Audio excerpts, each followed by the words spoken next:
안녕하세요. 미국 주식하는 임계입니다. 오늘 미국장 한번 보겠습니다. 구독과 좋아요 부탁해요. 오늘 시장은 트럼프 재집권 가능성을 전제로 한 소위 트럼프 트레이드에 관심이 쏠렸고 대형 기술주들이 반등세를 나타내며 3대 지수는 일찍 상승을 하는 모습이 나타났죠. 우선 3대 지수는 장 초반 미국 내 정치 지형 변화에 관심이 쏠렸고 바이든은 일요일이 전날 2024년 미국 대선 민주당 후보직에서 사퇴한다 밝히면서 재선 도전 강의 입장을 하루 만에 뒤집고 현 부통령 카멀라 해리스를 민주당 대선 후보로 공식 지지하는 모습을 보여줬는데 이에 개인적인 생각은 바이든의 재선 포기가 향후 시장에는 별다른 영향을 미치지 않을 것이라 생각이 들며 이러한 이유는 바이든에 대한 재선 포기 요구가 점차 거세지면서 후보 사퇴 발표는 이미 예견했던 일이기 때문이라 할 수 있죠. 이로 인해 현재 시장은 트럼프가 아직 본 선거에서 승리한 것도 아닌데 마치 그가 이미 승리한 것처럼 반응을 하고 있고 이에 에너지와 산업재, 금융 관련주와 암호화폐가 랠리를 펼치는 반면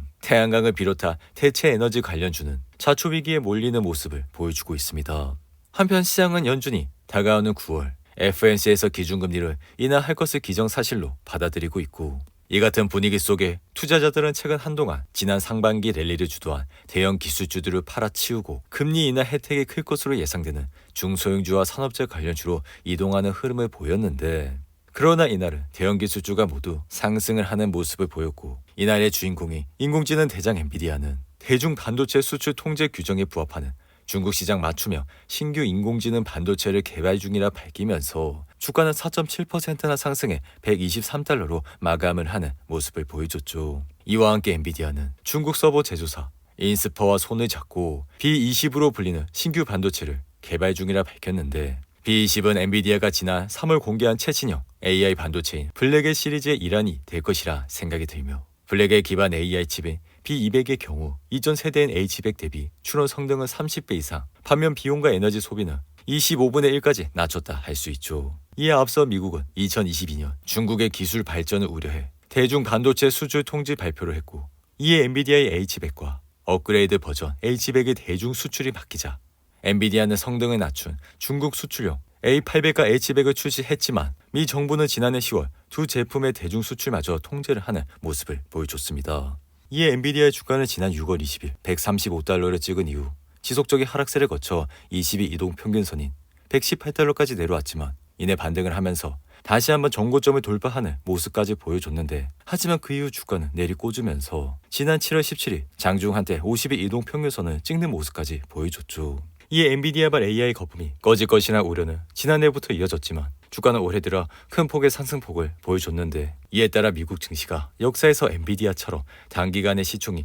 급격히 불어난 기업은 유례를 찾아보기 힘들어 애플은 시가총액 1조 달러를 돌파한 이후 3조 달러를 달성하는데 6년이 걸렸고 마이크로소프트는 5년이 소요됐지만 엔비디아는 불과 1년 만에 시총 1조 달러 기업에서 3조 달러 기업이 됐고 시총 2조 달러에서 3조 달러까지 걸린 시간은 단 100일이라 엔비디아의 밸류에이션이 높아진 만큼 투자자들의 불안도 커지고 있는 상황이라 할 수 있죠. 그럼에도 불구하고 개인적인 생각은 엔비디아의 시장 독점력과 높은 이익 그리고 수익성 지표가 뒷받침하는 만큼 주가의 상승 여력이 남아있다 생각이 들며 이로 인해 엔비디아의 실적 폭발력은 시장 의심에도 불구하고 이번 강세장이 끝날 때까지 이어질 전망이라 특히나 하반기에 나올 차세대 AI 반도체 블랙엘의 수요가 예상보다 높은 만큼 엔비디아는 내년까지 실적 상승이 이어질 가능성이 굉장히 높다고 할 수 있죠. 하지만 파이퍼 샌들러는 최근 보고서에서 엔비디아 목표가를 상향 조정했고 비중 확대 의견을 유지한 가운데 목표 주가를 120달러에서 140달러로 높이는 모습을 보여줬는데 이에 엔비디아의 주가는 올해 무려 140% 이상 상승을 했지만 이달 들어 주가는 주춤한 모습을 보여 개인적인 생각은 엔비디아의 다가오는 2분기 실적은 주가를 다시 상승시킬 수 있는 촉매제가 될 것이라 여기에 다가오는 10월 블랙엘 아키텍처가 공식 출시가 된다면 엔비디아는 전년도에 보여준 강력한 비즈니스 트렌드가 계속될 것으로 나타나 앞으로도 엔비디아의 주가는 더욱더 높아질 것이라 생각이 듭니다. 이어 테슬라는 개발 중인 휴머노이드 로봇 옵티머스가 내년 시험 생산에 공장에 배치한다 밝히면서 주가가 5% 이상 상승해 251달러로 마감했고 옵티머스는 2021년 테슬라가 개발 계획을 발표한 휴머노이드 로봇으로 지난해 9월 시제품을 공개해 손가락과 팔, 다리를 자유롭게 움직이고 색을 구분하거나 한 발로 무게 중심을 잡는 모습을 보여줬는데 이로 인해 테슬라의 주가는 이날 상승을 하면서 주가는 단번에 251달러까지 올라왔고 지난 4월 23일 1분기 실적 발표 이후 주가는 연일 상승세를 타면서 여전히 상승의 흐름을 이어가고 있는 모습을 나타내고 있습니다. 한편 이날은 기술주가 반등을 하면서 나스닥까지 상승을 타 다시 한번 18,000선을 찍는 모습을 보였고, 이에 지금은 거시경제 데이터가 계속해서 골디락스급으로 나오고 있고 페드가 금리 인하를 할 것이란 믿음도 시장을 뒷받침하고 있어. 여기에 더해 매그니피센트 세븐 주식의 2분기 실적이 예상을 뛰어넘는다면 시장엔 긍정적인 촉매가 될 것이라 생각이 드는데, 다만 현재 증시는 계절적으로 약한 9월 구간에 접어들고 있어 투자자들의 높은 기술주 포지셔닝과 늦여름의 개인 투자자 참여 감소, 그리고 선거 불확실성과 잠재적 관세 인상 영향은 배제할 수 없다 할 수 있습니다. 이에 개인적인 생각은 주요 기술 기업의 실적이 실망스럽다면 AI 트레이드가 다소 중단될 위험이 있다 하지만 지금까지의 어닝 시즌은 시장 생각보다 더 나은 성과를 보여주고 있어 이는 경주와 시장을 뒷받침할 가능성이 매우 크다 생각이 드는데, 여기에 더해 실제 지금까지 나온 TSMC나 ASML, 넷플릭스 등 주요 기술주 실적은 모두 좋았고 특히 AI 관련 실적은 예상보다 좋을 수 있어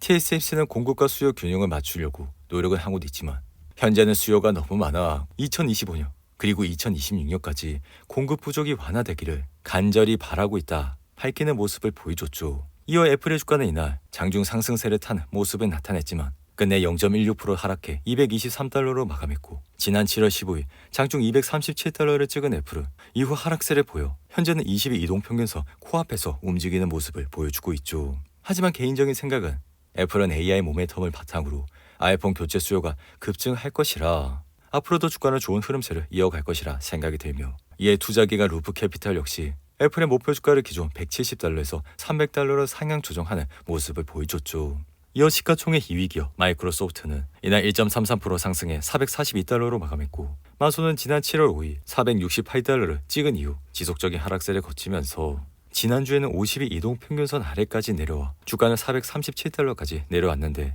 하지만 개인적인 생각은 마이크로소프트의 실적은 여전히 우상향을 하고 있고 시장의 예상치를 뛰어넘고 있어 이러한 흐름이 이번 2분기에도 나타나게 된다면 다시 한번 마소의 주가는 상승을 할 것이라 생각이 듭니다. 한편 가상화폐 대장 비트코인은 바이든의 대선 후보 사태의 영향으로 지난 6월 11일 이후 처음으로 68,000달러를 돌파했고, 이에 비트코인은 지난주 미국 보안업체 클라우드 스트라이크로 인해 분산형 시스템인 블랙체인의 유리함이 급부상하면서 단번에 가격은 67,000달러대까지 상승하는 모습을 보여줬죠. 그리고 바이든의 대선 후보 사퇴를 한다 밝힌 이후 65,000달러대까지는 떨어졌지만 이러한 하락폭을 금방 회복한 모습을 나타냈는데, 이에 사이버 보안 회사인 클라우드 스트라이크의 주가는 지난 금요일에 발생한 대규모 정전으로 이날도 13% 이상 하락해 여전히 급락세를 보여주고 있고, 통신회사 버라이즌 역시 예상보다 약한 분기 매출을 기록한 이후 주가는 6% 이상 하락을 하는 모습을 보여줬죠. 반면 중국 전기차 주식인 샤오펑간 이후 리오토의 경우 중국이 금리를 1.8%에서 1.7%로 인하한다 밝힌 이후 급등하는 모습을 나타냈고, 장난감 제조업체 마텔 역시 사모펀드의 인수 제안을 했다는 내용이 밝혀지며 주가는 15% 이상 상승을 하는 모습을 보여줬죠. 오늘도 8분이 넘는 긴 영상 끝까지 시청해 주셔서 감사하고요. 가시기 전에 구독과 좋아요 잊지 마시고, 그럼 저는 다음 영상에서 찾아뵙겠습니다. 감사합니다.